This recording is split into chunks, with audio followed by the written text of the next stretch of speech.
Okay, so this is going to be a very quick demonstration of how you can do a couple things. One, which is to use a custom info window, and then a little bit on directions. So the first thing in terms of using a custom info window is you're going to want to have to create some assets for your library. So I have that here in this one called circle. So circle is this blue dot here plus the box on top of it. So the circle is the marker part I want to see. What I've also done is added a text field here. Let's pull our properties up as well.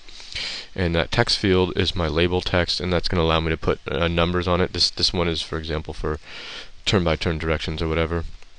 And here's the important part, I have another movie clip called info window. And you see if I click on this, this is another movie clip info window, and I've put an instance of it on the stage. This one is given instance.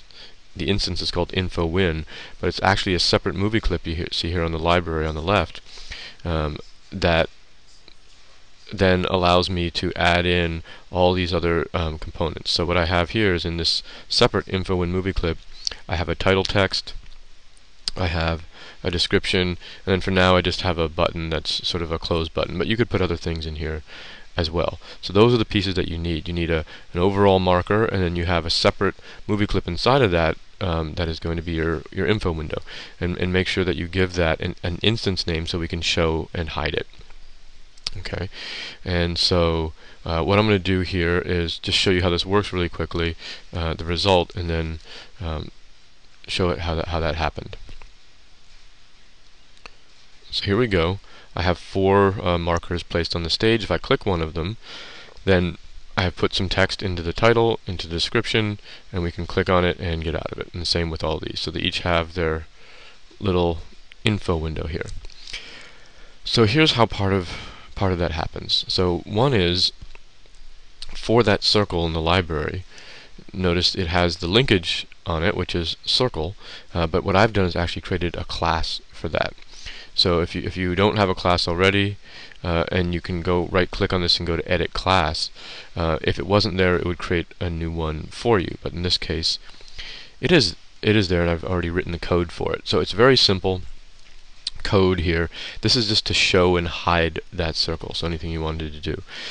So I start out by setting the visible to false of the info window. Remember, the info window is on the circle, this here, this window that's inside of the circle clip. So I have the circle clip, the info window is another movie clip inside of that. So we're setting the info window visible to false, and then we add an event listener to the circle that when I click it, if the info window visible is true, it sets it to false, and if the info window visible is false, it sets it to true. So I'm going to kind of go through this fast.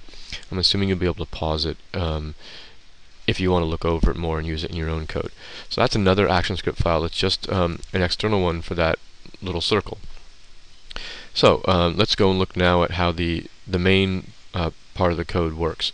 So what I've done here is set up a couple functions, one called create marker array and one add markers, and we'll show you how to get this information in other ways using directions a little bit later, but for now I'm just going to start out with that. So this directions here is commented out for now, and we're going to skip down a little bit. Okay, so I'm going to hide this here in the properties. Alright, and so on the create new marker array, what we're doing here is I'm just making an array that has information I want for each marker. Right? And what I've done, you notice, is with the little curly brace here, is we created a new object, generic object. I gave it a loc property, I just made that name up, with a latitude and longitude for the marker. A title property, which is in blue, which probably shouldn't be, it should be something else, but I made that one up too. That's the title. And the description property, which is where the description is going to go. So for directions you wouldn't want to do this, but if you want to place a bunch of markers on the stage initially, this is one way to go. And then I just use array push to add the other ones. I could have kept using commas, just for me it was easier to see and read. So I have 4 markers, 4 items in this array that have latitude and longitudes, titles, and descriptions. And then we call add markers, and basically I just loop through that markers array. And this is a shorthand code for how to loop through an array, if you want to loop through each one. And what we're doing as we loop through is creating a new circle, Remember that circle is going back here to our library. It's a new one of these, a new circle.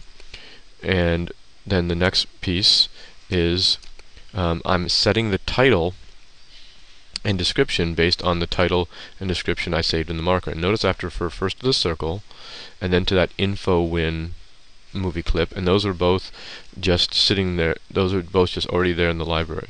So oops, sorry. So let me go here. So this is the circle here, but this is the info win. That's why I refer to info win. So circle dot info win, and then inside that info win is where we have our title. And now I'm going to double click on info window now. We have our title text and our description text. Alright, so remember that's how you have to do it. You have to refer first to the circle and then to the movie clip inside of it that has the title, description, or whatever else you want to do. And then we add it out as a new marker. And so that is basically the add new marker method there. Just, adds in the icons, and the location and sets it out. I took the location from the array here to put in there. So run that really quickly one more time. And so there we have it. So I click on this and I get my description and the title. Oops, sorry, I clicked it out. And the title and the description and the close. Now there is I can show you a little bit better how to implement the close button, but for now this is a quick way to do it. So that's quickly how to do a custom info window, and I wanted to show quickly also how to do it with directions. So also I'll cover very quickly directions as well here. So to do the directions, I needed to have a directions property in the onMapReady. So I'm going to uncomment this code I had here, because this is going to overwrite the other stuff that we did before. Then in the onMapReady, we create a new directions object, and we add event listeners for the success and fail of the directions. Alright.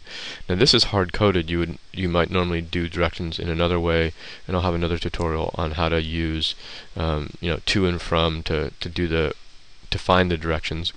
But I'm using the load from Waypoints method, which uses 2 points in an array. So the square bracket here, those show that we are in an array, and then in that array I have two locations, two latitudes and longitudes, but you could also use addresses or things that people type into text fields.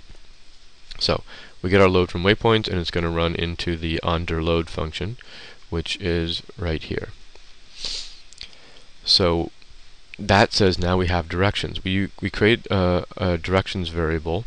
We set the directions variable to the event.directions property, which is a directions object. We're creating variables for our start and end marker. This clears all the overlays of the map. That's why I can't use the two together. All the 4 that you saw before will be gone because I just cleared these overlays. And then we're going to add overlay, create polyline. That adds the line in the directions when you see the directions. These next 2 lines, set zoom and set center, zoom the map so that you can see the whole directions, and set the center of the map into the center of the directions. Alright, and so then we have our start marker, which is right here. We're just adding a green and a blue marker, just using the marker options ones.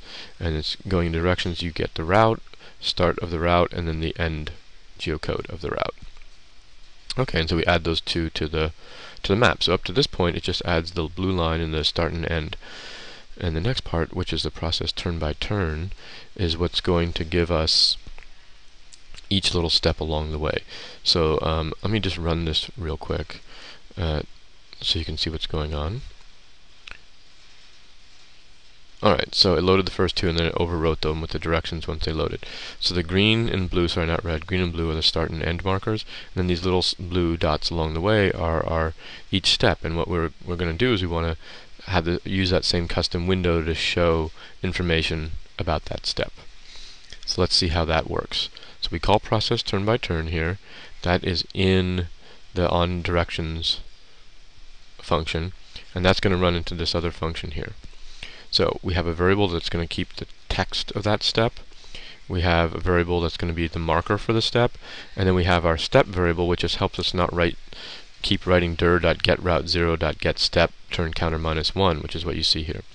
So this while loop just loops through our steps, and it's another way to loop through something. We're using a turn counter here that we set to 1 initially, and we're saying, well, while it's less than or equal to the total number of steps in it, I'm going to loop through. And I set my step variable, which is of type step, equal to this long piece here, which is basically saying go into the directions, get the first route, call the getStep method, and getStep. And turn counter -1 means we're going to start at 0, go to step 0, step 1, step 2, and so forth till we're done. That way now I can write much shorter code here. I can say step description HTML, that just gets the description for the step. We're setting that as the step text. We create our new circle as we go here, and the same kind of reference. Circle, info window, title txt.text equals, and then I just kind of put this together. Put the word step with a space, and then change that turn counter into a string, so I would get step 1, step 2, step 3. And then for our description, again, info window, description txt.